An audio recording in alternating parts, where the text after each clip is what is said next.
Sabrina, vamos gravar? Muito bom. Estamos gravando aqui, autorização de todos vocês. Muito feliz de estar aqui, né, nesse webinar sobre o futuro da educação. O que tem de tendência, né? Como que a gente vai se preparar para esse futuro, né, em que a educação ela vai ser uma mescla entre tecnologia e relações e o virtual com o real, né? Então, toda essa explanação aqui, a gente tem o prazer de receber hoje o Léo, que além de um amigo querido nosso aqui, é empreendedor, é palestrante, e atualmente é o dono da porra toda aí, o CEO da WIS, né? WIS Educação, que é um parceiro nosso de educação para o futuro, tem desenvolvido um trabalho belíssimo, Brasil todo, sobre a educação em novas tecnologias, em novas temáticas ligadas à agilidade, à inovação, ao design, às lideranças do futuro, né? Então, de alguma maneira, a gente tem assim uma sinergia muito boa, o portfólio da Brain Academy com o portfólio da WIS, uma sinergia maravilhosa entre essas pessoas que se cruzam pelo caminho. Então, a gente, ao conhecer o Léo e sua equipe, a gente também se encantou e não faria sentido a gente falar do tema sem trazer o Léo aqui para essa conversa. Então, primeiramente, muito obrigado, tá, Léo, pela sua disponibilidade. E eu vou passar rapidinho aqui essa iniciativa que nós temos a alegria de ter anunciado assim no final do ano passado, a possibilidade do Brain se abrir ao mercado e se abrir ao mercado em algumas frentes muito específicas de consultoria, de educação e de laboratórios de cocriação. Então, eu estou aqui liderando, né, com muito prazer e muito ânimo, essa iniciativa dentro do Brain, depois de uma longa história na Algar, né, já se completa 19 anos aí e meio dessa história, muito feliz de estar aqui, e com um time maravilhoso, né, o time está aqui presente, Rafael, Flávio Augusto, Flávio Henrique, Natália, e a Sabrina, que é sempre o nosso amor de pessoa da comunicação e de cerimoniais e de apoio nosso à marca de comunicação, coraçãozinho para a Sabrina. Obrigado aí a todo mundo que está presente. Então, nessa iniciativa que o Brain tem desenvolvido, a gente quer educar negócios para o futuro, então a consultoria ela vai estar muito ligada a um portfólio de levar essas empresas a outro patamar do ponto de vista de inovação. Na educação, a gente quer educar os profissionais e prepará-los para esse futuro.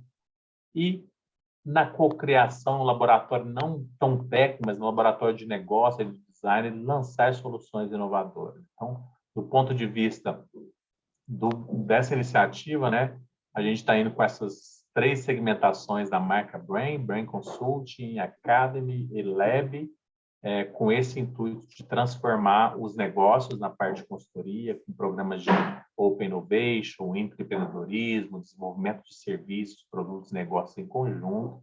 Temos 2 clientes já nessa parte, lançamos em dezembro, temos 2 clientes grandes, estamos bastante felizes aqui de ajudá-los a transformar as suas empresas. Na Academy, cursos, né, próprios e cursos com parceiros, lançaremos em março a nossa plataforma também de ensino à distância e a possibilidade de gestores passarem um tempo aqui com a gente, né? A gente chama isso de imersão nos projetos. Então, vem lá um executivo, um gerente, um supervisor, um diretor, ele entra dentro dos nossos squads e passa ali uma sprint ou 2 sprints, conforme o seu interesse, saindo da sua cadeira de diretor e vindo como membro de um squad. Então, ali ele vai vivenciar plane, daily, retrospectiva, review, vai tirar a bunda da cadeira, vai para a rua vender projeto, vai passar pelos rituais de governança, vai se apresentar para o conselho. Então, tivemos 15 executivos que já passaram por esse programa e é fantástico, né? Tem um vídeo nosso, depois a Sabrininha pode colocar aqui, que a Eliane Garcia deu seu depoimento sobre como foi passar aqui um mês conosco dentro do Brain Immerse. E a parte de lab, a gente usa design thinking, design sprint, prototipação, e esse é o intuito nosso de colaboração aqui com os grandes fabricantes, né? Nós temos aqui Nokia, Huawei, Amazon, Microsoft e várias outras empresas, grandes fabricantes que co-criam soluções com a gente gostaria de fazer isso com as empresas que estão aí no mercado. Então, esse é o QR Code que vocês podem acessar depois para conhecer um pouquinho mais sobre essas iniciativas. Está ali no site, ó, Consulting Academy Lab, e fico bastante feliz de receber, então, aqui o Léo e já passo a bola para ele, para que ele possa se apresentar e iniciar esse tema. Muito obrigado a presença de todo mundo. Depois esse vídeo vai ficar disponível no YouTube. Nós vamos disponibilizar também para o Léo, para subir lá para a Wiz Educação, no canal dele. Então, a gente quer ainda avançar ainda mais nesse tema mundo afora. É contigo, Léo. Bem-vindo. Muito obrigado, NASA. Gente, toda vez que a gente está junto com a turma do Brain, gera uma sinergia, uma conexão incrível. E se você chegou um pouco mais cedo e já viu o nosso bate-papo, vai ser por aí, né? Eu separei alguns slides para a gente falar. Mas palestra comigo é muito interativa, então, se você está no celular, eu te peço assim, se você ou não conseguir no computador, mas eu quero muito interagir com vocês no chat. E eu vou trazer alguns pontos só, tá? Algumas reflexões. Talvez, Nasa, a gente nem passe todos os pontos, todos os slides que a gente vai colocar, porque eu quero muito mais conversar com vocês. Mas como o NASA me deu a chance de me apresentar, né? Eu sou Leonardo Carrareto, passo esse videozinho da minha pessoa aqui, enquanto eu falo, eu uso duas palavrinhas para me apresentar. Primeiro é empreendedor, porque eu gosto de tirar ideias do papel, gosto de fazer coisas, não é empreendedor pelo lado dos negócios. Eu também gosto da parte dos negócios, mas eu me considero empreendedor muito mais por querer tirar ideias do projeto do papel. O NASA, o Flávio, então aí assim, olha, não precisa de muito para me convencer a querer fazer alguma coisa. Eu já acho que isso faz parte da educação do futuro, assim, a gente ensinar muito mais as pessoas a serem protagonistas, a fazer, a colocar a mão na massa e entregar. E a segunda palavra que eu uso muito, eu gosto de me chamar de contador de histórias. Eu gosto de contar histórias que inspirem as pessoas, é a minha maneira de promover a inovação. Eu conto histórias sobre inovação para ajudar as pessoas a se inspirarem a inovar. E, em especial, eu tenho esse capítulo do futuro da educação. E aí, dentro das reflexões que a gente vai trazer aqui, eu já começo a fazer uma pergunta no chat para vocês. Fala para mim, educação é um termo com uma magnitude muito grande, né? Quem tem filho sabe. A gente estava falando aqui que eu estou no maior projeto da minha vida, que é ser pai. E o NASA estava contando aí do filho dele, do mini NASA. Como é que ele é Nazinha, né? Não é mini NASA, não, é Nazinha. O Nazinha. Então, tipo, quando a gente fala de educação, a gente fala desde educação de crianças, a gente fala da educação de adultos, a gente fala de uma série de aspectos. E aí eu queria colocar que a gente tivesse numa mesma página no que a gente vai falar sobre educação. Por quê? O futuro da educação, que é o tema desse webinar, e isso muito nos atrai, isso muito nos deixa curiosos, e deve mesmo, porque se a gente deve investir tempo e energia em alguma coisa, como é que a gente pode impactar 1 grau, meio grau no caminho que a gente está indo e para um caminho melhor. Então, o futuro da educação, para mim, é isso, é a gente ter aquele impacto de 0,001 grau, mas que pode fazer uma mudança gigantesca na forma como a gente olha o mundo e como a gente reage, interage com o mundo. Mas o futuro da educação, ele tem uma ligação muito forte com o futuro do trabalho. Isso porque a educação que nós temos hoje, ela é completamente moldada pelo trabalho que nós tínhamos, não hoje, o trabalho que nós tínhamos alguns anos atrás. A educação evoluiu e floresceu porque nós viemos de um sistema industrial, um sistema serializado. Então, um sistema, quando você fala, eu vou trazer alguns cenários para vocês. O que é uma fábrica? O que é uma indústria? Você vê uma linha de produção, você lê um ponto serializado, você tem um sinal para entrar, um sinal para sair, você tem uma pessoa que coordena, que fica à frente, você fica ali numa disposição serializada, em filas, em cadeiras. Estou falando isso da planta industrial mais antiga que a gente conhece. E a escola, o que é? É um sinal para entrar, um sinal para sair, alguém na frente coordenando e emanando as instruções, você sentado em cadeiras num padrão, você usando um uniforme como você também usa numa indústria. Então, o modelo da educação que nós temos hoje, ele é completamente inspirado por um modelo passado. Nós estamos falando, tem um monte de gente da Algar aqui falando de 5G, de IoT, de tantas tecnologias que estão revolucionando a indústria do futuro, mas a gente ainda tem um modelo de educação totalmente baseado naquilo. Por quê? Porque nós precisamos formar pessoas para um modelo de sustentabilidade. A gente precisa formar. Quando a criança ela vai, primeira série, segunda série, ela está entrando num processo para entrar no mercado de trabalho. E se você falar para um pai ou para uma mãe, eu não sou pai ainda, mas se você falar para um pai ou para uma mãe, olha só, existem pais mais conscientes, mas existe um grande objetivo na educação formal, que é o sucesso da criança, que ela seja bem-sucedida, que ela tenha um espaço no mundo, que ela tenha ali um conquiste. E isso daí você pode divergir em palavras, a gente tem educadores que não gostam muito da palavra sucesso, mas o que você quer quando você está querendo preparar a criança para um momento do mundo. E aí, quando a gente fala de futuro da educação, existem muitos estudos, muitas teorias que já não vêm desse plano, desse momento que a gente está vivendo hoje. Isso aqui é como a gente imaginava que ia ser o futuro da educação em 1900. Então, em 1900, se tivesse webinar como a gente está tendo hoje, alguém estava falando isso. Assim, tudo que eu vou falar aqui, alguém naquele momento, há 122 anos atrás, falou que o futuro da educação ia ser isso. Então, como a gente sabe que não é por osmose, porque seria muito bom a gente ter alguém que colocasse esse monte de livros que eu tenho aqui para ler atrasado, tá? Essa monte de... O NASA, então, olha a biblioteca do NASA. Assim, seria lindo, né, NASA? Alguém colocando esse monte de livro na sua cabeça, né? Seria muito legal. Então, muitas das coisas que a gente vai falar de futuro da educação pode parecer isso. E principalmente porque a gente tem o hábito de olhar o futuro do retrovisor e não do para-brisas. Como assim do retrovisor? Existe uma frase da música de Cazuza que fala: eu vejo o futuro repetir o passado. Quem é de empresa aqui sabe que, em geral, a gente faz o quê? Quando você vai fazer um planejamento financeiro orçamentário de uma empresa, você olha o que você faturou no ano passado, você olha o que você gastou no ano passado, você aumenta, você se projeta para vender 20% mais, para gastar 20% menos. Isso é olhar o mundo pelo retrovisor e não pelo para-brisas. É você olhar o que a gente passou para fazer isso.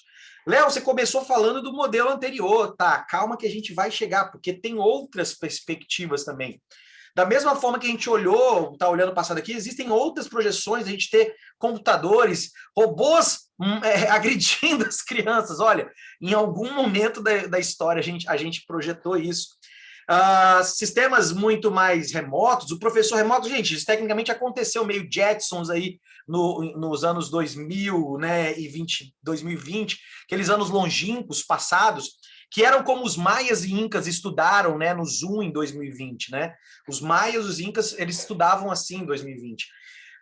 Ou também alguma coisa muito mais homeschooling, já chegamos a pensar nisso também, robôs ao invés de professores. Então, a gente teve várias formas, e eu tive o meu momento disso também, tá, gente? Eu fui convidado para um projeto onde 50 educadores do mundo inteiro foram desenhar a mesma coisa ali, gente. A gente desenhou histórias em quadrinhos, que é uma das principais ferramentas, ficção científica, é uma das principais ferramentas de futuro. E a gente desenhou, a gente foi convidado para produzir um livro, isso foi no ano de 2019, lá na Singularity, lá na NASA, e tinham 2 educadores brasileiros, e eu fui um dos educadores brasileiros, o outro é um grande amigo meu, Conrado Schlohauer, que ele é hoje um autor best-seller do tema educação, lifelong learning, é o principal autor do tema. E saiu uma coisa muito legal. Olha só, gente, só para contar para vocês, já que a gente já veio especular. Aí, ó, o livrão do Conrado aí. Aí, ó, outra aí que também é Paulinha com o livro do Conrado. Já que a gente está aqui para especular o futuro, né? O meu projeto, a gente desenvolveu várias histórias. O meu projeto era um projeto muito legal, era um projeto chamado Papagaio. A gente desenhou, né, nessa ficção, um dispositivo, ó, vou pegar aqui essa caixinha, o dispositivo ele ficaria aqui na altura da criança, a ponto de ser ouvida, né? E ele seria um dispositivo de inteligência artificial que ele acumularia conhecimentos das gerações. É como se o NASA, tudo que o NASA fosse falando para o Nazinha ao longo da história, o Nazinha tivesse um dispositivo aqui, um IoT, e esse dispositivo estivesse falando assim, tá, quando papai não está comigo aqui agora, nesse momento, papai, eu estou viajando, o que papai falaria para mim? E aí esse dispositivo colocando, só para ter uma ideia de como a gente está falando, porque assistentes virtuais é algo que a gente deve considerar para esse futuro. Mas eu não vou entrar muito nesse mérito, desse futuro ficção científica, porque a gente tem uns outros temas para falar um pouco sobre isso. Que eu começo falando, né, do que a gente... Assim, cara, o que é aprender? Vamos começar do que é aprender. Isso aqui é uma legítima aula de natação de algum tempo da história, né?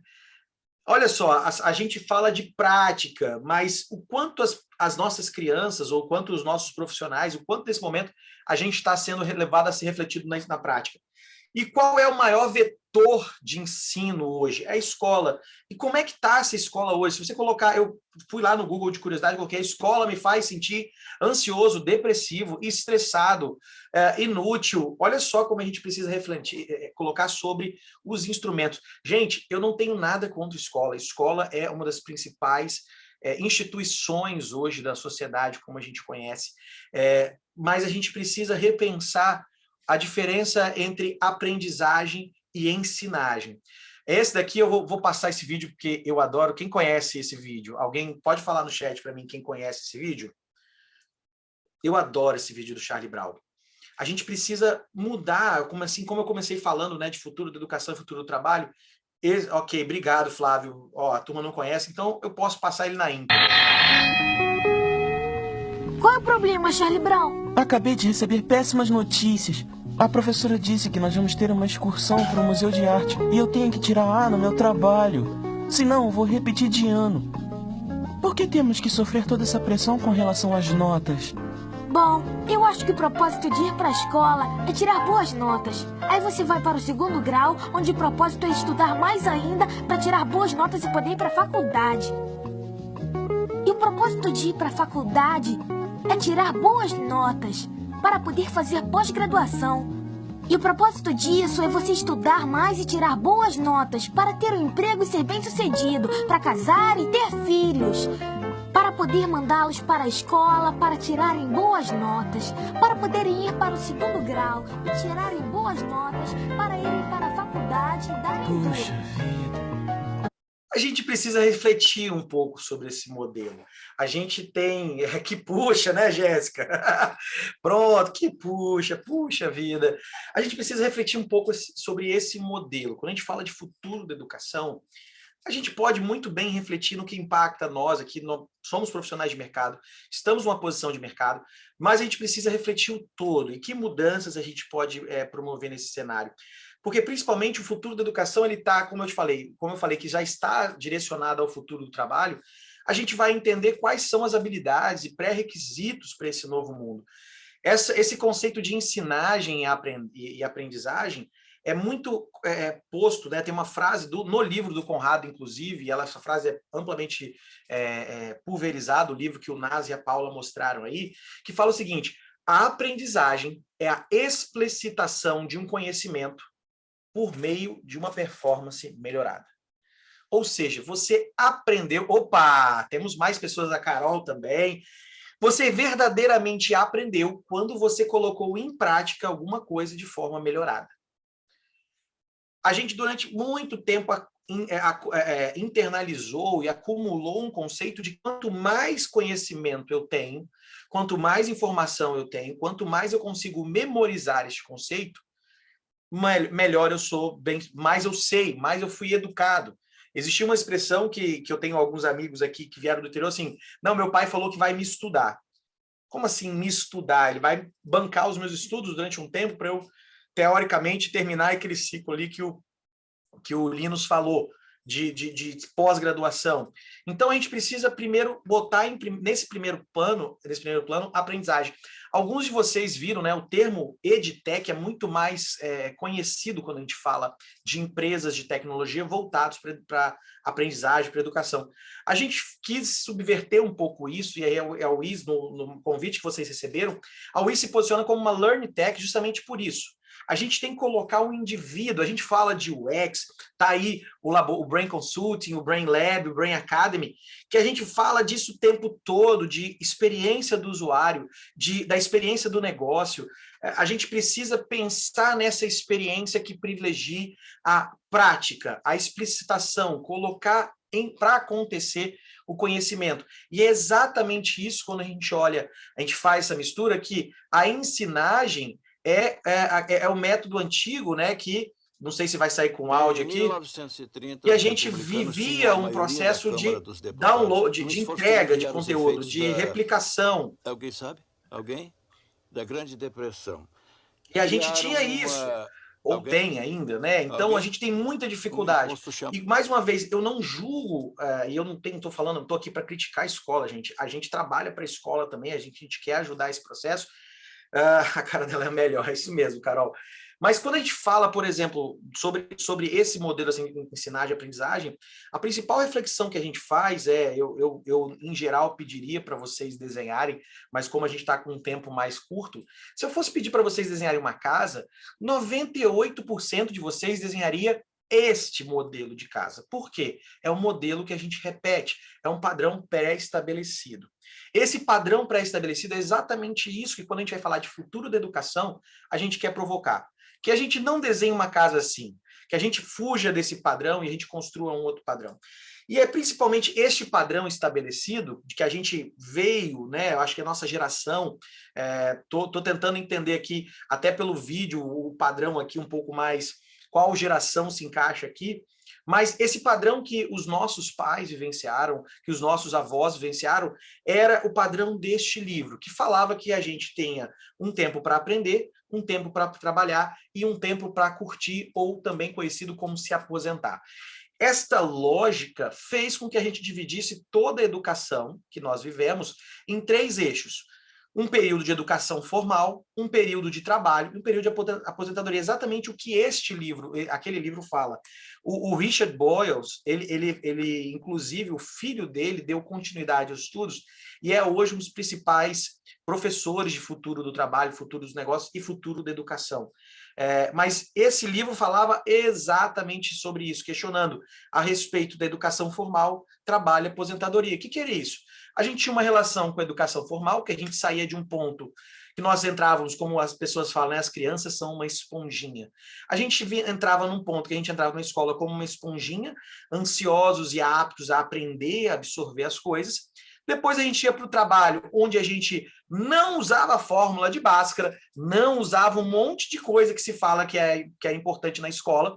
E aí a gente tem um processo natural de substituir por conhecimentos que foram atualizados com o tempo, ou conhecimentos se tornaram mais relevantes, e um esforço de adquirir conhecimento novo.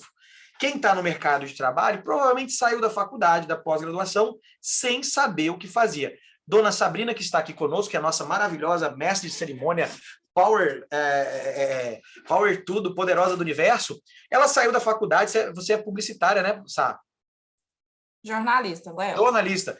Saiu da faculdade de jornalista. Quem disse que ela sabia organizar com maestria um webinar como esse? Isso foi ensinado na faculdade. E isso é conhecimento novo e que ela aprendeu com o prazo. O lance, que aí ela vem aqui, né? Aposentadoria. Depois a sua carga de trabalho ia zero. Teoricamente, você se aposentava com 30 anos, isso já não existe mais, ia zero. Hoje a gente tem educação, continua tendo educação formal, que é um processo que eu estou aqui conversando e trazendo. A gente perde ainda mais o conhecimento quando vai para o mercado de trabalho, esse número aumenta, porque a complexidade do ambiente de trabalho é muito maior. A gente tem que substituir mais conhecimento e tem que aprender muita coisa, muito mais coisa. E aposentar não é uma opção, aposentar não é um caminho, por isso que a gente fala que é a escolha. Mas, Léo, quando você está falando assim, você quer dizer que a gente não vai descansar? Você está falando da Previdência? Não. Eu estou falando de um modelo onde a gente se torna, como a capa do livro do Conrado aí, né? Um lifelong learning, um aprendiz ao longo da vida. Esse termo, ele está ganhando corpo, né? Um livro só foi lançado sobre isso em 2021 com este título, por incrível que pareça, não havia um livro com esse título antes, porque, apesar de ser uma palavra que nasceu em 1970, a ONU traçou em 1970 o que era essa necessidade da gente aprender pro resto da vida, estudando ao longo da vida. Essa palavra foi cunhada em 1970. Apesar de ser recente ainda, nós estamos falando de 52 anos, né? Tecnicamente é recente, mas essa palavra ela ainda precisa ser internalizada, e isso faz muito coro com o futuro da educação.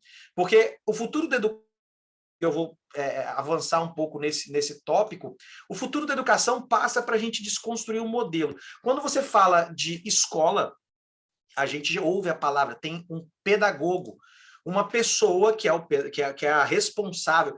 Pedagogia, ensino, como se ensina crianças. E existem várias literaturas, não vou entrar nesse mérito, porque também não sou o maior especialista nesse assunto. Mas existe também a andragogia, que é como você ensina adultos. Entre aspas, ensina adultos, porque adultos não podem ser ensinados. Saia com esta mensagem hoje. Adultos não podem ser ensinados. Você inspira o adulto a aprender. Essa é uma das principais, esse é um dos principais pilares da andragogia, que você requer que a pessoa requer o respeito pelo conhecimento prévio e você requer o senso, a necessidade do objetivo ou a consciência do objetivo porque um adulto aprende. A andragogia é esse estudo de como nós que estamos aqui hoje, você voluntariamente veio num webinar. E nesse webinar você está fazendo conexões e a gente está pegando o seu bastidor de vida, o que você já viveu, como você viveu. E você veio voluntariamente porque você tem um senso de preciso entender um pouco mais. E o meu objetivo hoje é que a gente saia com um pouco mais de noção para vocês se posicionarem disso. Mas existe uma outra forma, que é a eutagogia. O que é eutagogia? Eutagogia é um modelo de aprendizagem para o futuro, e aí eu estou falando de uma outra expressão, assim como Lifelong Learning tem 52 anos, de uma outra expressão que não é novidade, não é metaversica, não sei lá, fale o buzzword, a palavra da moda do momento. Eutagogia é algo que já existe há alguns anos, muitos anos. Então, eutagogia, ela fala que a educação ele é um processo social e de desenvolvimento. Essa frase do John Dewey. Ela não é uma preparação para a vida. A educação é a vida. A gente não fica se educando, a gente não para, a gente aprende e se educa e aprende para a vida. É isso, é vida. Aprender é vida.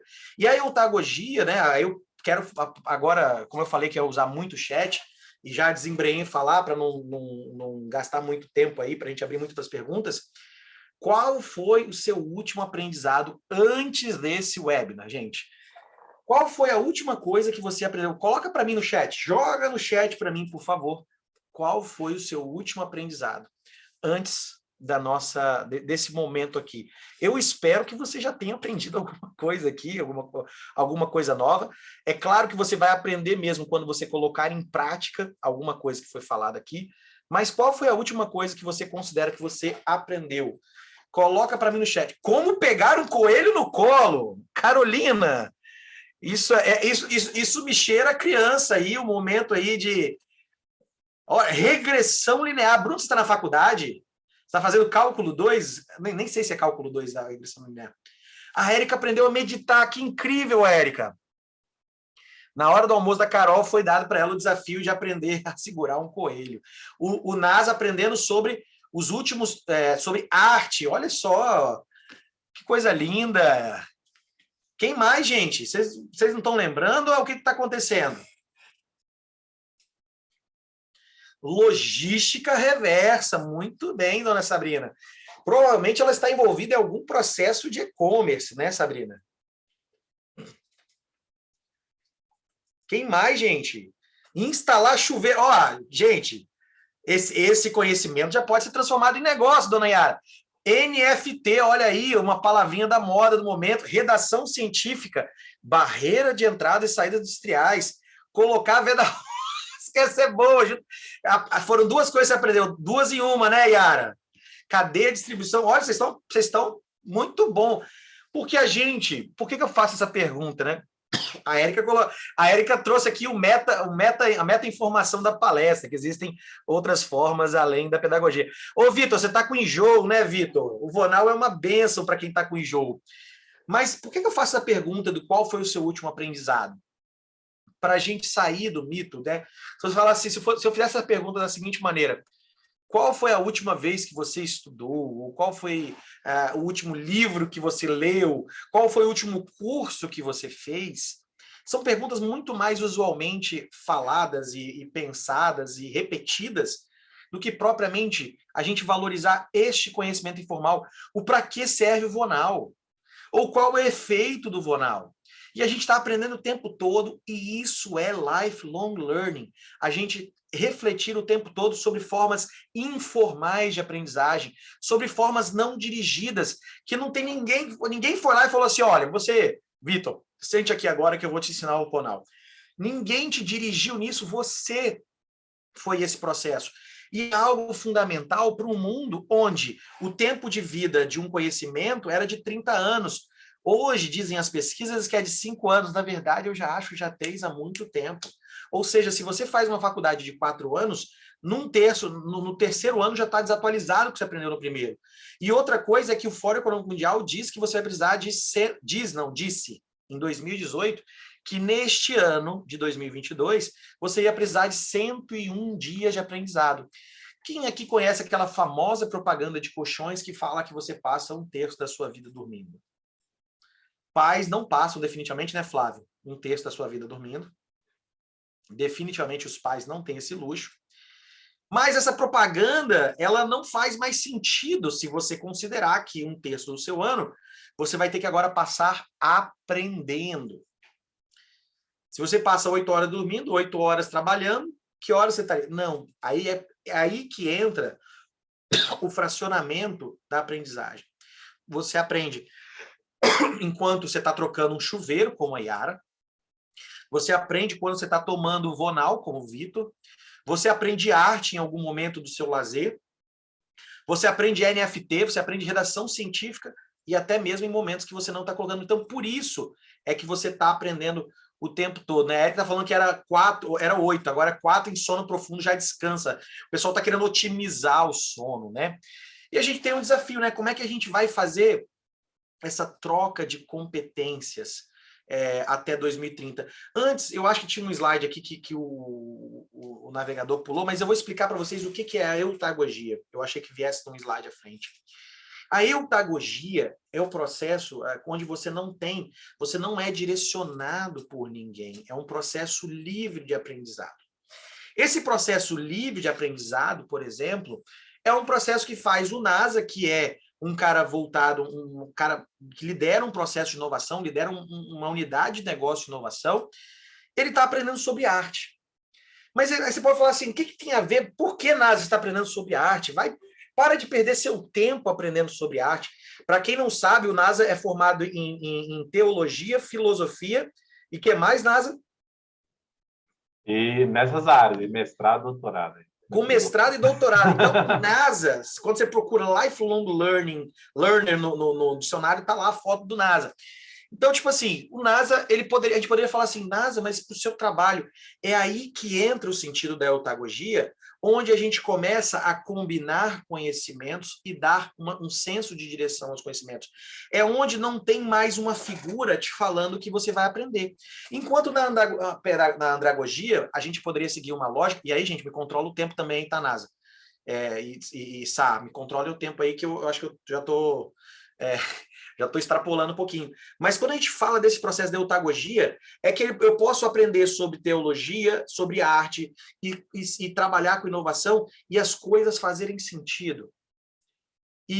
Ou, principalmente, eu conseguir ligar os pontos, como diria Steve Jobs, né?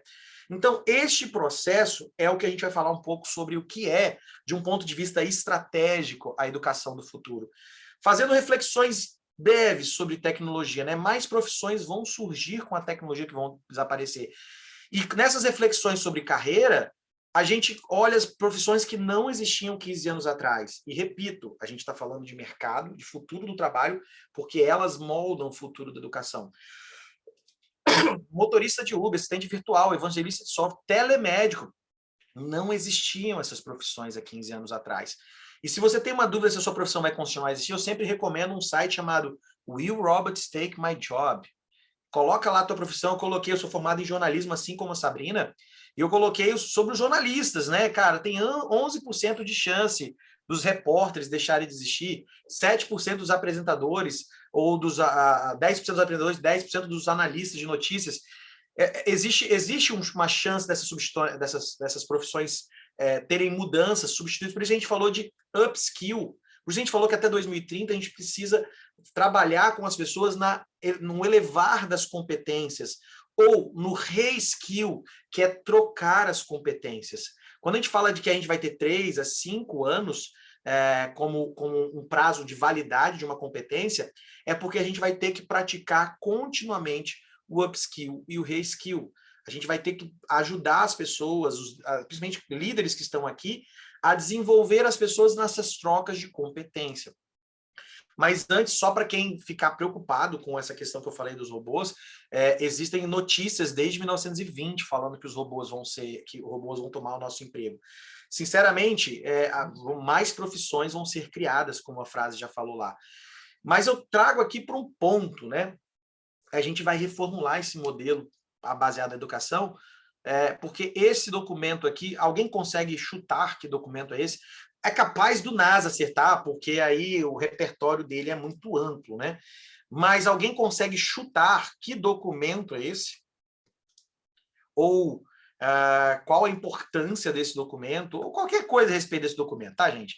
Se você desconfia, você conseguiu ler. Jéssica falou que Bíblia é um documento mais recente, menos contemporâneo da Bíblia, Jéssica.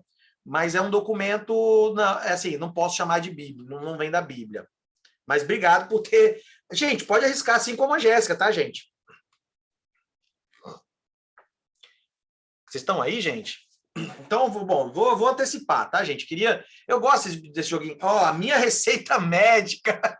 Obrigado, Flávio. A Érica chegou perto aqui com metade da resposta. Tipo, sabe quando a gente faz mímica, né? Aí você faz assim, você corta a palavra, a pessoa fala, você corta a palavra. Fala assim, Érica, Thaís, carta aos Hebreus, declaração de direitos, por aí, Marina. Na verdade, gente, esse é o primeiro currículo da história. E quando eu falei para a Érica, que é cortadinha aqui, né, corta aqui, é porque o primeiro currículo da história, data ali de aproximadamente 1500, foi de ninguém menos do que Leonardo da Vinci. Leonardo da Vinci foi o primeiro cara a precisar de um currículo. Foi o primeiro cara que tinha duas, tipo assim, normalmente era Tiago ou carpinteiro. Jesus mesmo, já que o pessoal falou da Bíblia, Jesus era, como é que era? Jesus, o filho do carpinteiro José. E Jesus herdou a profissão dele, do pai dele, então Jesus também era o carpinteiro. E o carpinteiro nem era aquele cara que fazia madeira, o carpinteiro era meio que um construtor da época. Mas Leonardo da Vinci foi o primeiro cara a precisar de ter um currículo, porque ele começou a ter mais de uma competência. Agora eu pergunto para vocês que me ouvem neste momento. Acho que foi a Érica que falou que aprendeu a instalar um chuveiro. Não, Yara. Yara falou que aprendeu a instalar um chuveiro. Yara poderia colocar lá no currículo dela, não sei se ela trabalha na Algar Tech, no Brain, a Yara podia colocar lá no currículo dela assim, eu sei instalar um chuveiro. É uma competência. E a gente, olha só, quando você manda um currículo, quando as pessoas mandam um currículo, elas colocam aquilo assim, né? A gente é selecionado, é contratado, e, em geral, a gente vai para o trabalho fazer uma coisa, como se a gente só soubesse fazer uma coisa. E um dia que Yara, por exemplo, aí você vai para o seu trabalho, você apaga, você inativa todas as suas outras competências, inclusive instalar um chuveiro, que Yara sabe. Por quê? Porque no trabalho eu fui contratado para fazer isso. Calma aí que eu não estou falando de desvio de função não, tá, gente? Estou falando que nós temos uma caixa de ferramentas, assim como o Leonardo da Vinci tinha. E isso é totalmente eutagógico, porque a curiosidade de Leonardo da Vinci movia ele e fazia sentido. O NASA colocou aqui a questão do caminho da vida, né? Que trata não só o trabalho, mas trata toda a vida, exatamente. Então, o currículo, como a gente conhece hoje, ele tem essa situação, né? E ele, principalmente, ele projeta muito passado, ele projeta pouco para onde a gente quer ir. O que eu quero aprender? O currículo ele deve ser mais utilizado para onde eu quero aprender, o que eu quero aprender. E é isso que a gente está falando quando eu trago eutagogia, porque a gente vai ter um senso de autodireção. Como é que está meu tempo, gente? Senão eu ia fazer um jogo. Dá mais 15 minutinhos. Hein? Então vou fazer um jogo. Vamos criar a profissão de futuro de vocês, gente? Considerando esse cenário, vocês vão escolher, eu vou mostrar 3 colunas, e vocês vão começar a digitar no chat. Tá todo mundo, já coloca no chat, já prepara no chat. Na primeira coluna eu vou apresentar uma palavra, uma expressão, você vai escolher uma linha. Depois você vai escolher uma palavra da segunda, a que fizer mais sentido para você, depois você escolhe a palavra do terceiro. E eu quero ver as profissões do futuro que vão surgir desse chat. Beleza? Então vamos lá, todo mundo no chat? Primeira coluna, você vai escolher uma habilidade. Você pode escolher uma dessas linhas aqui e já vai digitando no chat, por favor. Digita no chat. Não, pode digitar, mas não dá enter ainda não, Érica. Desculpa, foi uma falha de comando meu. Começa a digitar e depois você vai colocar, continua digitando na segunda coluna. Na segunda coluna, escolha uma tecnologia. E se tiver uma que você gosta, se tiver qualquer uma que você pode colocar aqui, se tiver alguma coisa que não está nessa lista, você pode adicionar. E na terceira você coloca um hábito. Agora sim você pode dar enter e nós vamos ver as profissões do futuro que surgiram agora. Isso daí, gente, ó, vocês não vão... Eu acho que o pessoal que faz esses estudos, profissões do futuro e tal, ó, a Érica vai ser facilitadora de uso da internet para a saúde. A Marina vai ser curadora de realidade virtual para viagem. É uma agente de turismo no futuro da realidade virtual. Olha, o NASA quer ser orientador de games artísticos. A Pamela, especialidade em realidade virtual de viagem. A Pamela e a Marina podem montar uma empresa juntas. A Marina quer ser facilitadora de... Marina Porto, né, que tem a Marina Meren, quer ser facilitadora de inteligência artificial para a área de saúde. Olha, essa vai ser a médica do futuro. A Sabrina vai ser criadora de bitcoins para uso com crianças e filhos. Ou seja, vai ser uma educadora financeira do futuro. A Bruna, especialista... subiu aqui. Especialista em internet para música. A Luísa, criadora de Big Data para decoração. Olha só, gente, quantas profissões legais. É por aí, gente. Esse jogo é para ilustrar que a nossa caixinha de ferramentas, que é a educação do futuro, e como você gerencia essa caixinha de ferramentas, vão moldar qual o seu trabalho do futuro. Facilitadora de realidade virtual de decoração, como a Micaele, criador de entretenimento 2.0. Aí, o Cleverson deu uma melhoradinha aí no jogo, Cleverson. Muito bom. Mas exatamente isso, a sua relação com a tecnologia, a sua habilidade, e para o que você quer destinar isso. Isso vai moldar como vai ser o trabalho do futuro. E com isso a gente vai moldar como vai ser a educação do futuro. É claro que a gente vai ter ali, essa matéria diz que a gente vai ter 12 trabalhos ao longo da vida. Então você vai poder mudar. Por quê? Porque o seu currículo, assim como o Leonardo da Vinci, ele só vai crescer. A quantidade de informação que a gente tem, ela só se multiplica. E é por isso que a educação do futuro, ela tem como a gente organiza os aprendizados, como a gente organiza o conhecimento. E não só o que a gente aprende e retém, quais fontes, quais livros e quais cursos a gente fez. A gente vai ter muito mais, ao invés de uma carreira, uma vocação, um cargo, habilidade próxima, a gente vai ter um portfólio de vida. A gente vai ter um trabalho e depois outro, 3 ou mais, mas o que não muda é o propósito. Na verdade, o que não deve mudar é para que a gente faz isso. E a gente vai, claro, né, só para a gente não ficar só nesse campo estratégico, mas a gente organiza essa educação do futuro tanto em soft skills e hard skills. O que nós não colocamos no currículo, aptidões mentais, emocionais, o que são facilmente qualificáveis, você pode falar, fulano tem essa habilidade. E até os hard skills, o que a gente coloca no currículo, aptidões técnicas e o que é facilmente qualificado. Então, é muito importante a gente entender que essa organização, ela leva a gente, por exemplo, ao profissional em T. Quando eu falei para vocês de eutagogia e do currículo do Leonardo da Vinci, as profissões, você vai ter uma base, que é uma base vertical, especializada em alguma coisa. A Sabrina, por exemplo, como é jornalista, ela tem várias aptidões do campo das letras, da comunicação, que facilitam muito ela. E essa é a parte profunda do T.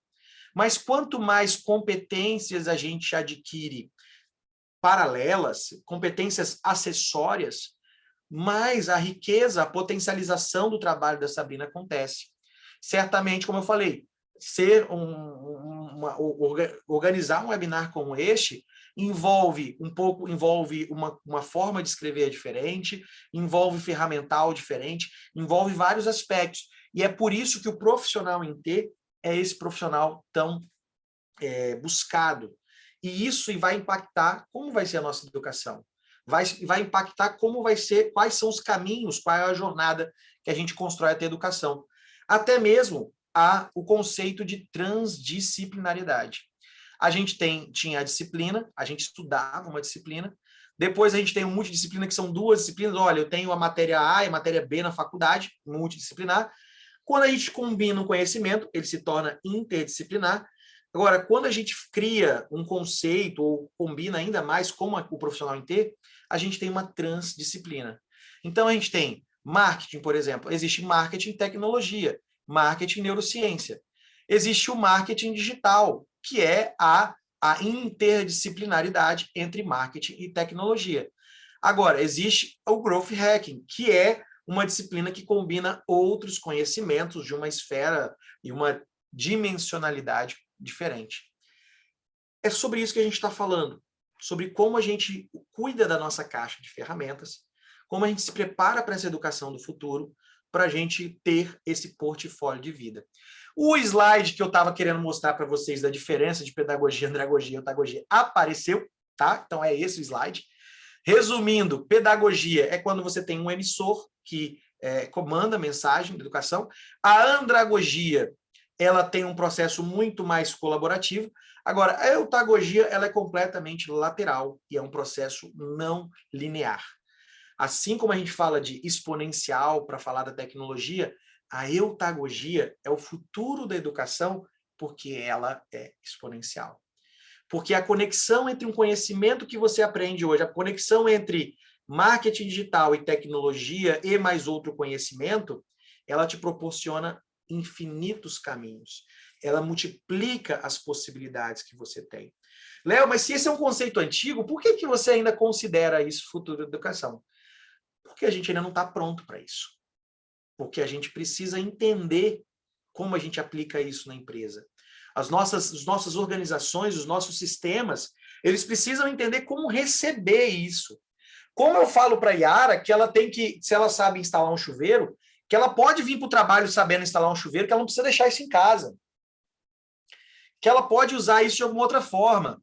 Não estou falando que ela tem que se tornar encanadora, torneiro mecânico, não estou falando nada, torneiro hidráulico. Não estou falando que ela tem que se tornar isso, mas isso pode colaborar. Por exemplo, num projeto, se ela tiver alguma dimensão de engenharia, de física, todo conhecimento nosso precisa ser aplicado. E é isso que é o futuro da educação. Já que a gente não pode falar de futuro da educação sem também trazer um pouco de horizontes futuros, né? Eu gosto sempre de fazer essa pergunta como moonshot, como propósito, como a gente tem um tiro, né? Assim, cara, o que as pessoas falam que é o futuro da educação? Quando aprender for tão simples quanto chamar um Uber. Quando eu adquirir um conhecimento for tão fácil quanto pedir uma comida numa plataforma de comida. E isso, para a gente tornar um pouco mais ilustrado, já apareceu em filmes, né? Apareceu em Matrix. Quando você coloca, né? Fly that thing? Not yet. Operator. Tank, I need a pilot program for a B-212 helicopter. Hurry.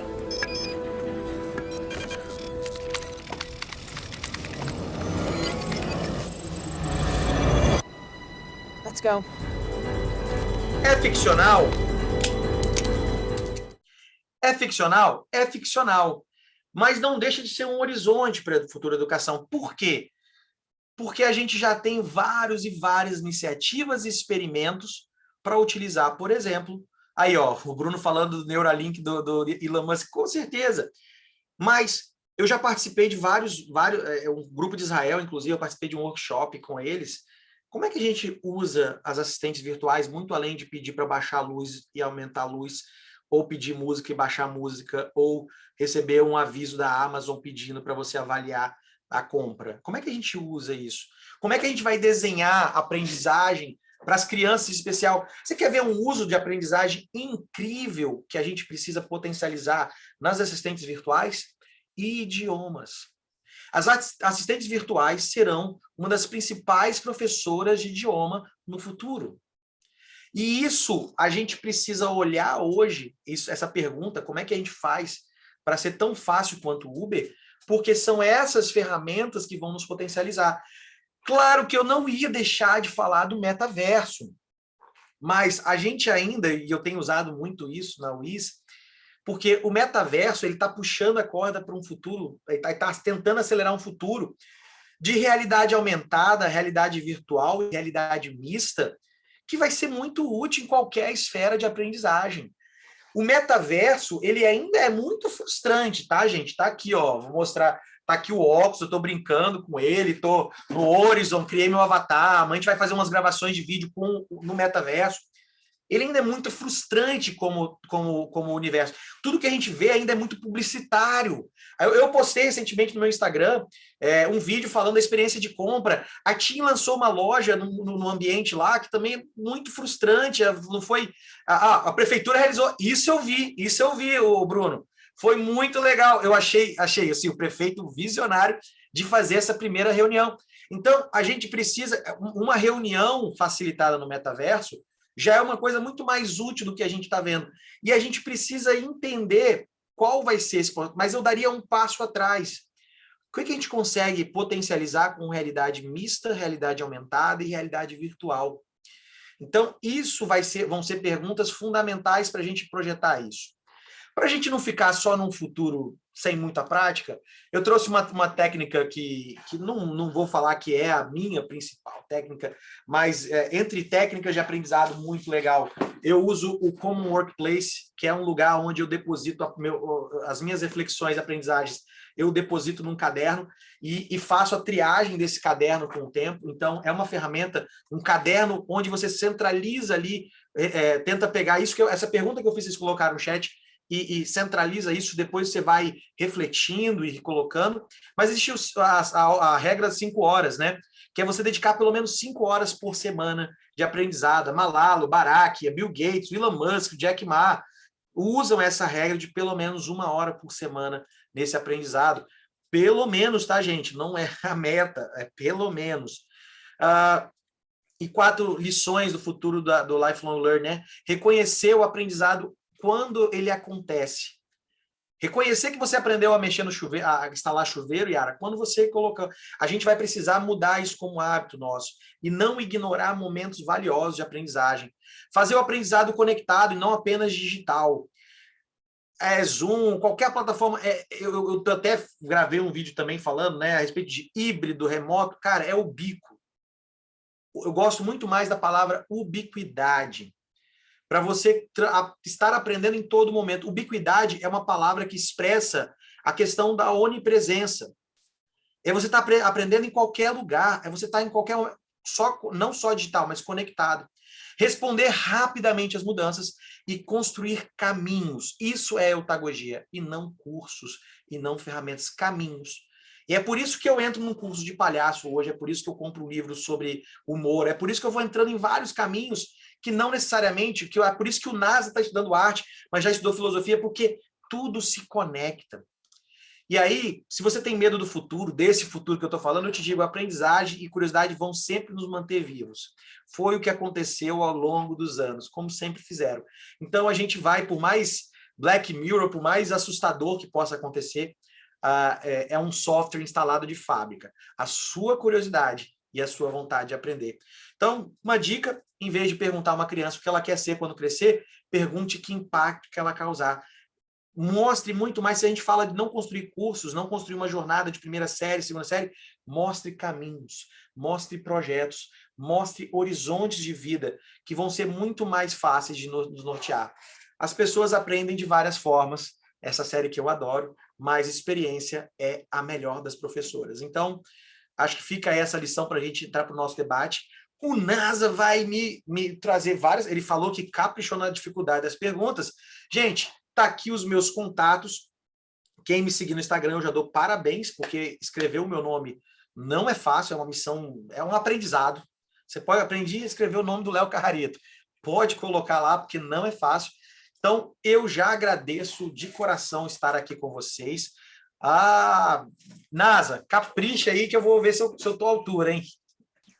Muito bom, muito bom. Gostei muito da explanação, agradeço de novo aí a sua presença.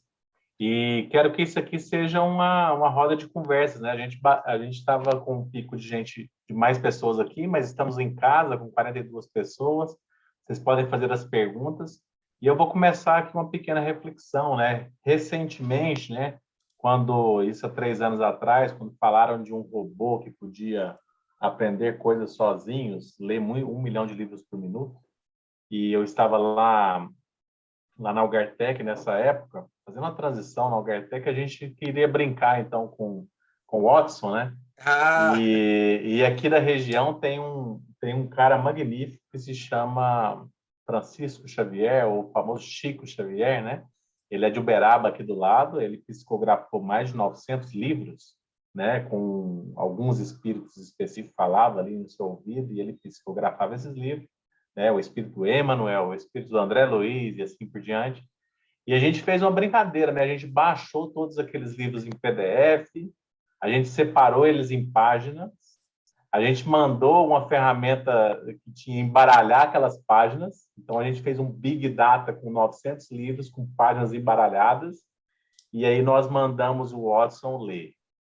Então o Watson, rapidamente, ele leu muito rápido, né? Então ele, um piscar de olhos, já tinha lido os 900 livros, menos de 1 minuto, e depois a gente falou, e agora, senhor Watson, né?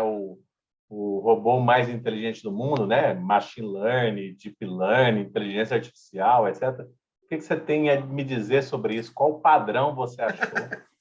E aí ele acertou somente 97% das páginas, separando os livros pelos espíritos, as páginas pelos espíritos. Caraca, que legal, então, Nada! o que esse aprendizado ensinou, né? Que existe um padrão ali na escrita, né? Se Chico Xavier falava ou não com espíritos, isso é uma questão pessoal de fé de cada um, né? Mas existe um padrão de escrita, de vocabulário, de gênero literário, né, de estilo, vamos dizer assim, estilo da escrita, em que Chico separou claramente cada um daqueles espíritos em suas páginas, e o robô conseguiu achar esse padrão. Conseguiu organizar, né? Conseguiu organizar. Não organizou por livro, mas ele falou assim, ó, esse monte de páginas aqui é de Emmanuel, esse monte de páginas aqui é de André Luiz, e esses aqui eu não sei o que é, e eram os 3, 4% de páginas que ele não encontrou o padrão. Isso é interessante porque o Watson, ele se propôs a resolver coisas muito simples, como palavras, né? Texto. Então, todas as vezes que a gente mandava o Watson analisar áudios, ele precisava pegar o áudio, transformar em texto e depois correlacionar coisas. E o vídeo foi uma grande evolução do Watson recentemente, porque ele pode aprender com os vídeos, então exames de imagem, ressonâncias magnéticas, coisas do tipo. Hoje é o principal robô que ele recomenda, prediz, né, prescreve tratamentos, por exemplo, de câncer. Então, ele tem avançado bastante quando ele passa não só olhar mais imagem, mas olhar vídeo.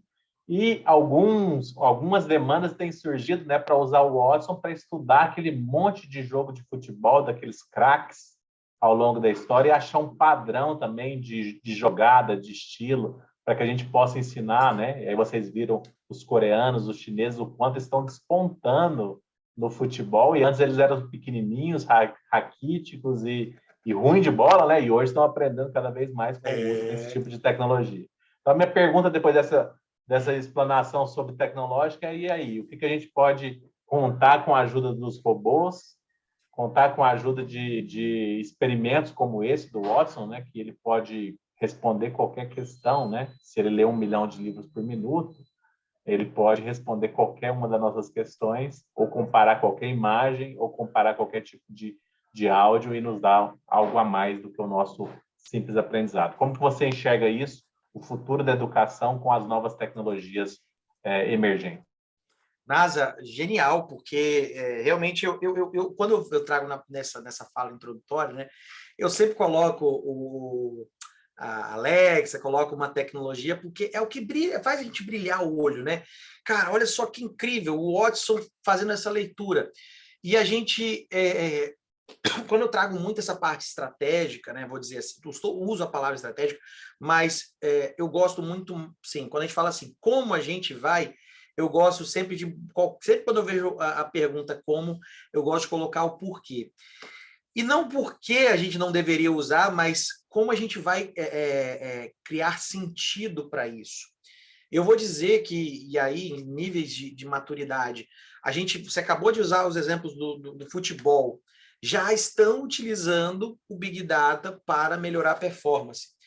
Por quê? Porque entendemos que existe um comportamento ou um padrão melhor que a gente precisa alcançar.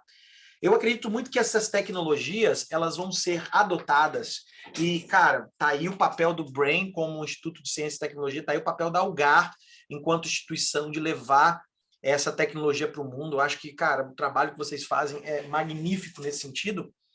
Como que como a gente consegue levar, potencializar ou difundir isso para escolas ou para instituições de ensino ou para empresas até, que já estão no momento maduro de falar assim, olha, tem uma pergunta que eu preciso responder, vou recorrer a essa tecnologia.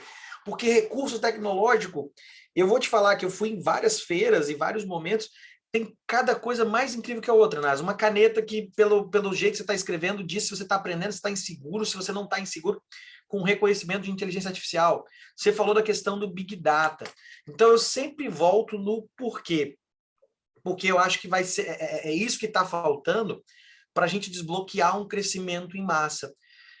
A maturidade da empresa ou o senso de sentido da empresa para pegar aquela tecnologia e transformá-la em resultado. Se a gente pegasse esse experimento do Chico Xavier e falasse assim, cara, vamos não que não deva, talvez um momento a gente fala, mas pega esse estudo e fala assim, cara, qual é vocês identificaram o padrão, identificando o padrão, qual é a persona de cada autor, de cada pessoa que ditou o livro e tal, qual seria aquele padrão e como a gente conseguia utilizar esse padrão para fazer isso. Os experimentos tecnológicos, eles estão muito... A gente gosta, né? Eu estou brincando.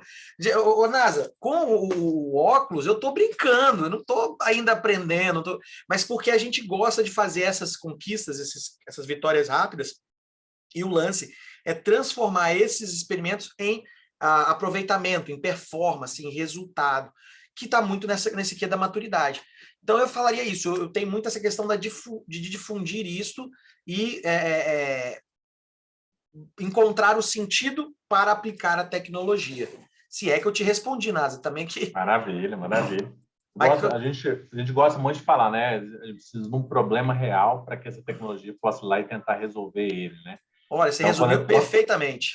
A gente estava brincando com o experimento do Watson lá no início, depois a gente conseguiu aplicá-lo. A principal empresa nossa com maior número de gente é a Algartec, e hoje o Watson já resolve cerca de 63% dos problemas do que é solicitado em chat ou em SMS, tudo que é texto ele resolve. O mais interessante, né, que o Google evoluiu muito, porque por mais que a Alexa agora está presente em várias televisões, né, então a Alexa está aprendendo nosso linguajar, a nossa voz, a IBM ela não tinha muita aplicação para colocar massivo para aprender voz. Então, ela era boa em texto, boa em vídeo, mas em voz ela é fraca. E quem está dominando aqui, aí os robôs que a gente usa para voz, é Google, porque mais de 90% dos brasileiros têm Android instalado e a gente, mais de 50% das nossas interações com o celular é via voz, né, o áudio. Então, a gente está aprendendo muita coisa.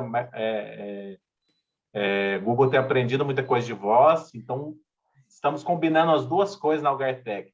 Watson para texto, Google para voz e resolvendo grande parte dos atendimentos de forma automática usando os robôs. Coisas bem complexas, né? A gente atendeu um cliente de educação há muitos anos e uma das questões que o robô precisou aprender era assim, olha, eu estou fazendo um curso de jornalismo, quero mudar para o curso de publicidade, queria saber se eu posso e quantos períodos faltaria para eu concluir o curso. É uma pergunta super complexa. Total, muitas variáveis.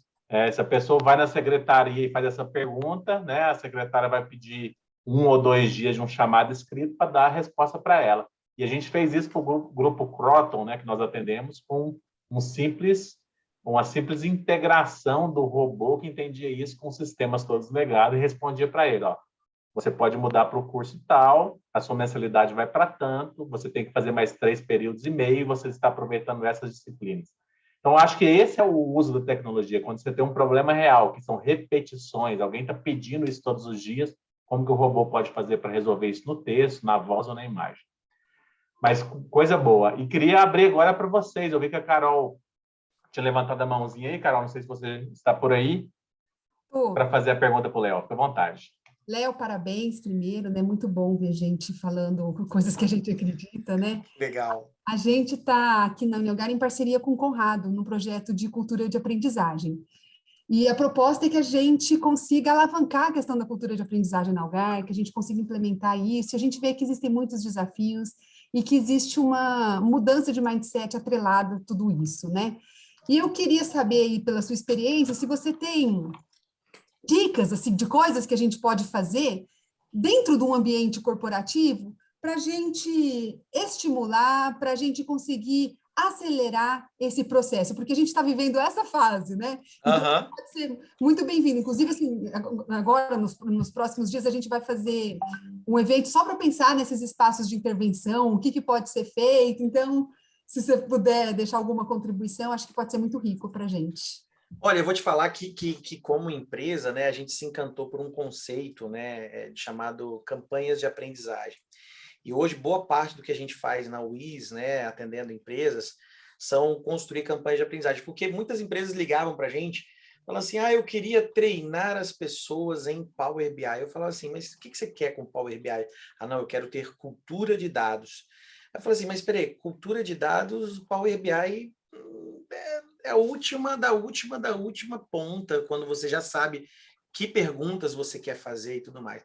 Aí a gente falou assim, olha, vamos fazer o seguinte, vamos, pela consistência, né? A gente não fala que o ser humano muda um hábito depois de 21 dias repetidos e que ele gera um estilo de vida depois de 90 dias sobre um assunto. Isso é gestão de mudança.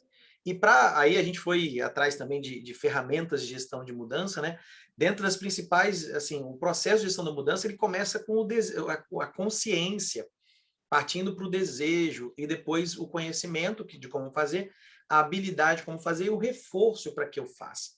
Então, a gente tem trabalhado muito hoje campanhas sobre temas importantes, e a gente distribui esse aprendizado, a gente pega essa eutagogia e a autodireção, que é uma coisa que o Conrado fala muito também. A gente pega essa autodireção e instiga as pessoas, porque assim, a gente ajuda as pessoas a darem um primeiro passo para elas entenderem que elas vão precisar ser autodirigidas, vão precisar continuar aprendendo, independente do que a empresa ensina ou do que a empresa está caminhando, que elas são protagonistas do seu processo.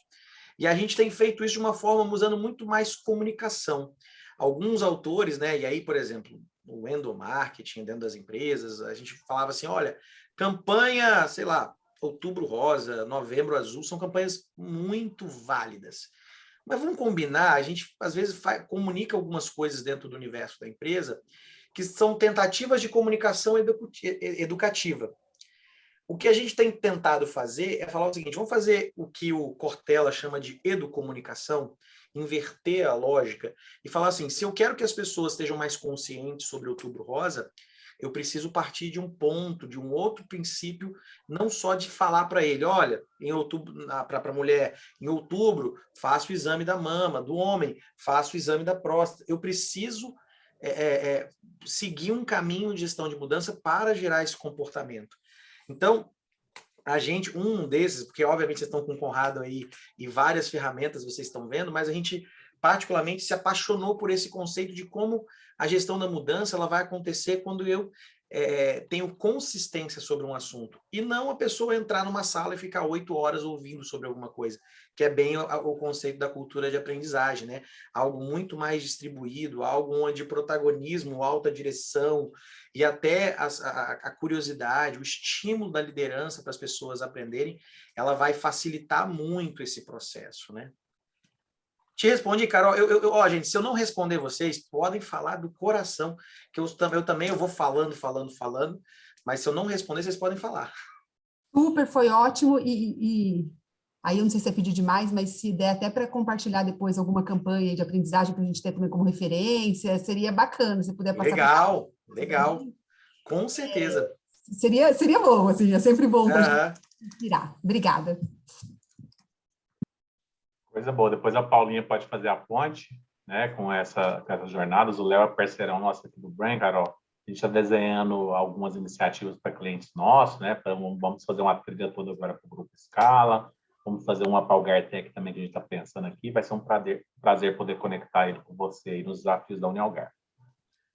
E queria chamar aí o Flávio Augusto Oliveira, fazer uma perguntinha.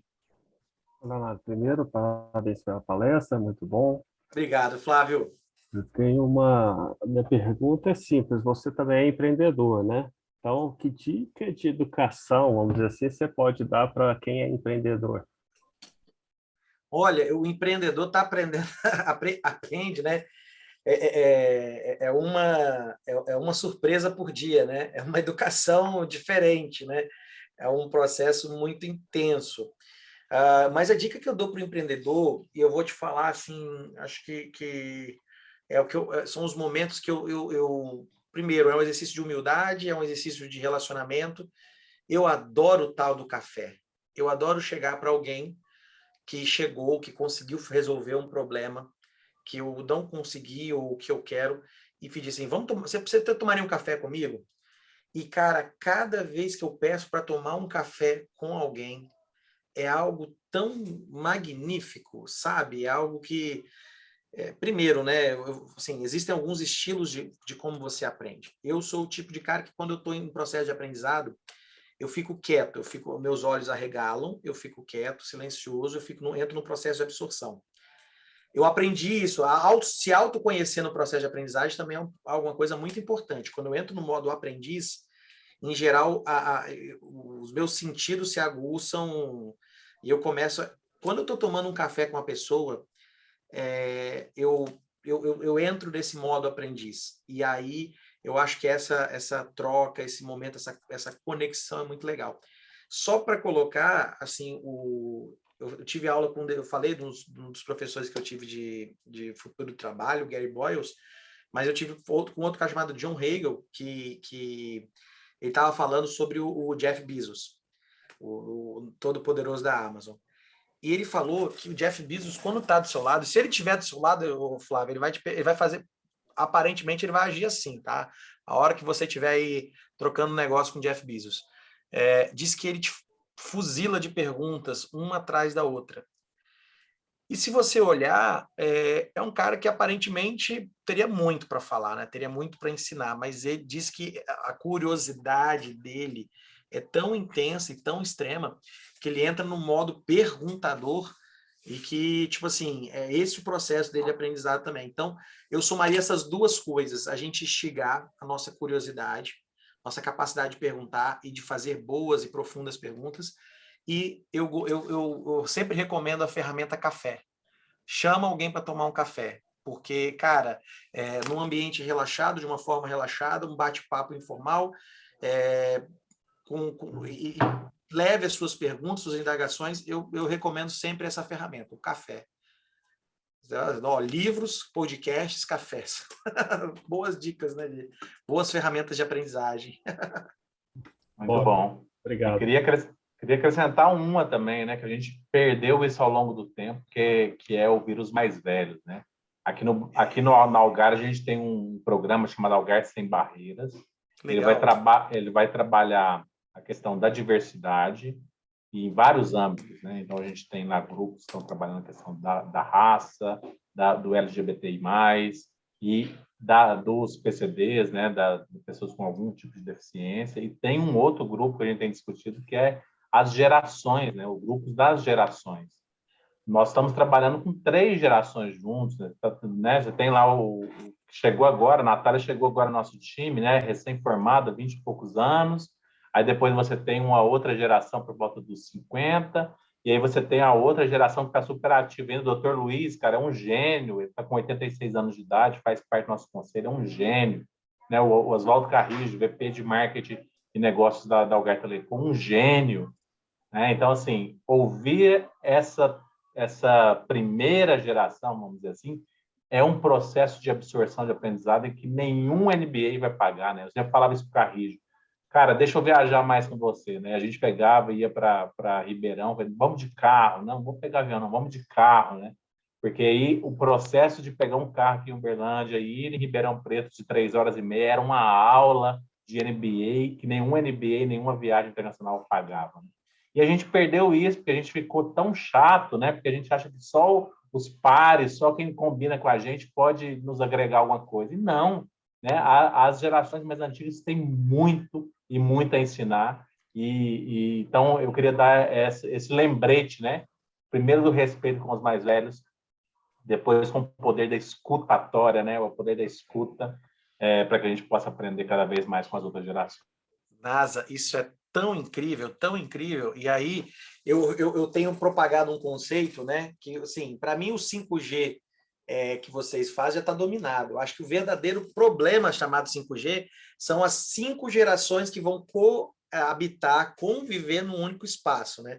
Então, o verdadeiro 5G que a gente vai ter, assim, obviamente a parte tecnológica aí a gente vai expandir para caramba o potencial, mas as 5 gerações que vão conviver, esse vai ser um dos grandes desafios, e você deu um conselho de ouro para o pessoal. Muito bom. Maravilha. Érica Lopes, fique à vontade, se puder abrir a câmera para a gente ver também, à vontade. Obrigada. Assim, a minha dúvida, né, não é nem dúvida, mas assim, engata no que você falou, NASA, esse lembrete de escutar, esse lembrete da gente entrar em fóruns que às vezes a gente pensa que não tem nada a ver, igual um exemplo, me chama mais a atenção assuntos, né, palestras do meu dia a dia. E aí, é isso que eu queria falar com o Léo, né? Primeiro, parabenizar, porque foi fantástico. Não tem a ver muito com o que eu estou executando, mas olha para você ver, a rotina assim do dia a dia, ela, principalmente da minha geração, né, ela acaba atrapalhando esse constante aprendizado. Eu falo da minha geração porque eu já tenho 2 filhos, né, e a meninada hoje eles estão querendo ter filhos um pouco mais para frente, ou então não estão querendo nem ter, não estão querendo casar, não estão querendo, entendeu? Então, da minha geração, acaba que eu sinto que essa rotina ela atrapalha um pouco esse equilíbrio, né, de educação continuada, família, descompressão, muita informação. Aí tem hora que eu fico pensando assim, gente, será que eu não tenho um mindset de aprendizado constante? Porque toda vez que eu sinto assim, a sorte é que a Algar ela promove dentro de horários de trabalho, igual as palestras que você falou do Outubro Rosa, sempre foram em horários de trabalho, então você já fica assim, opa, já posso conciliar, porque mais tarde tem que buscar a menina na escola. E aí, eu queria que você me desse essa dica. Eu sei que você é de outra geração, mas essa questão, assim, de família, né? Muita informação, mas eu tenho que buscar esses momentos também de educação continuada. Como que equilibra tudo isso, né? Olha, eu acho que... Aí eu estou entrando nessa fase agora, tá, Érica? Eu estava comentando com o pessoal, né? Eu acho que você tem que potencializar o melhor, assim, o próprio fato de você estar num momento de vida, e a fala até do NASA também, da questão da experiência, não que você se compare ao Carrijo em idade, pelo menos, né? Mas o próprio fato do momento de vida, né? Ele traz outra perspectiva sobre o aprendizado. Então, se você olha que a questão da quantidade de tempo que você poderia dedicar a eventos, webinars, poxa, eu poderia estar de noite, mas não consigo mais, tal. Pense pela perspectiva da qualidade, a sua capacidade de absorção, ela aumenta quando você diminui, assim, nada melhor do que a restrição para inovação, processo de aprendizagem, a tua capacidade e principalmente o teu foco, ele aumenta. Então, eu acredito muito nessa compensação. É claro que a gente tem que criar as oportunidades. A Algar está te dando oportunidades no trabalho, mas a gente precisa criar as oportunidades para criar essa disciplina. Por exemplo, a regra das 5 horas. Hoje eu funciono muito bem no meu processo de aprendizagem e gente, não sou referência para ninguém, mas eu desenvolvi a minha forma de manter atualizado com os livros que eu preciso ler. E pela manhã é o meu melhor horário, eu acordo, a mente tranquila, cristalina e tudo mais. Hoje eu não tenho, talvez, as responsabilidades que vocês têm como pais e mães, mas é o momento onde eu consigo fazer, por exemplo, hoje com o livro eu tenho uma relação, e o Conrado, a gente, se a gente ganhasse R$1 por cada vez que a gente falou o nome do Conrado, né, Nasa? Daria uma boa grana, né? Mas o Conrado tem um artigo, e ele fala muito assim, namore um livro antes de você ler. Então, esse namorar um livro é realmente a gente, por exemplo, hoje eu tenho uma relação com a leitura, que eu faço um processo de leitura perspectiva, vou pegando ali os highlights, eu já não leio o livro mais querendo criar uma linearidade, saber todo, decorar palavras. Então, você vai desenvolvendo métodos. A restrição, Érica, vai te dando essa necessidade ou essa criação de formas, hábitos, caminhos para você mudar como você aprende, mudar com o recurso que você tem, com o tempo que você tem, mas o principal é a constância da dedicação. Se você, por exemplo, tirar 20 minutos, mas forem 20 minutos de qualidade, pode ter certeza que você vai estar... Tem muita gente que participa de todos os webinars, mas não consegue capturar 20 minutos de qualidade. Excelente. Uma coisa que eu gosto muito, eu vou puxar para a teologia, né? A gente começou a brincar aqui naquele evento eu tive a oportunidade de ficar 14 dias num retiro de silêncio, né? Uhum. E quando você fica tanto tempo assim, você começa a... Você tem dois caminhos, né? O primeiro caminho dos primeiros dias é torturante, porque você fica extremamente disperso, extremamente ansioso e inquieto, porque ninguém te acostumou a ficar em silêncio, em observar, né? O primeiro exercício da noite lá foi uma sopa, tipo um creme de legumes, e o meu orientador lá, cada um tinha um orientador. O desafio dessa noite é identificar quantos legumes estão nessa sopa. A gente conversa pela manhã. Depois a sopa na minha frente foi embora. Você nunca imaginou, né? Talvez um desafio como esse, um creme de legumes, onde tem ali de tudo. O que tem aqui dentro? Percebe, cada colherada, o que tem aqui dentro. Essa hiperatenção, né? O mundo nos tira isso porque ele é barulhento, ele é fast food, né? A gente engole as coisas, não quer saber o que tem ali dentro. Então, eu acho que são exercícios, né? Lá no meu 14 dias eu já estava super atento a todos esses detalhes, já estava descobrindo outras maneiras de aprender, né? Com o silêncio, sobretudo, mas principalmente com a hiperobservação das coisas. E hoje acho que é um jeito, né? Daquela resposta, né? O que é o ore e labore, né? Dos beneditinos, né? Que foi onde eu fiquei. No seu trabalho, no seu dia a dia, com tudo que você faz, a hiperatenção nas coisas que valem a pena, né? Então, no trabalho, se manter conectado. Né? Então, se isso é importante para você, como a oração é importante para alguns e para eles, sobretudo, mas o que é importante para você? É o estudo, é o aprendizado? Então, né? Estude e trabalhe, né? Durante o trabalho também estuda, hiperatento a tudo, a uma conversa, a um café, a um bate-papo, a essas oportunidades que a gente está tendo aqui. Eu acho que essa atenção vai nos ajudar a não mais ser fast, né? Querer aprender tudo rápido, consumir isso tudo a segundos e ter essa tranquilidade, né? Alguém em algum lugar vai nos ensinar sobre coisas que a gente ainda não sabe pelos encontros da vida.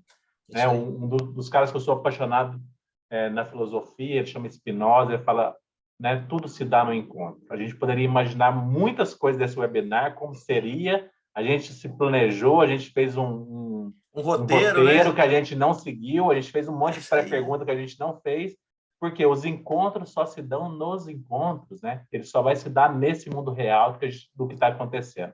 Então, para cumprir, né, o nosso compromisso com o horário, a Sabrina sabe que a gente é bem pontual em relação a isso, porque a gente tem outros compromissos, todos nós aqui. Queria agradecer novamente, Léo, né, Sabrina, aqui como comunicação do Brain, todo o time da Brain Academy, Flávio Henrique, Flávio Augusto, Natália e Rafa, e todo mundo que participou aqui de alguma maneira.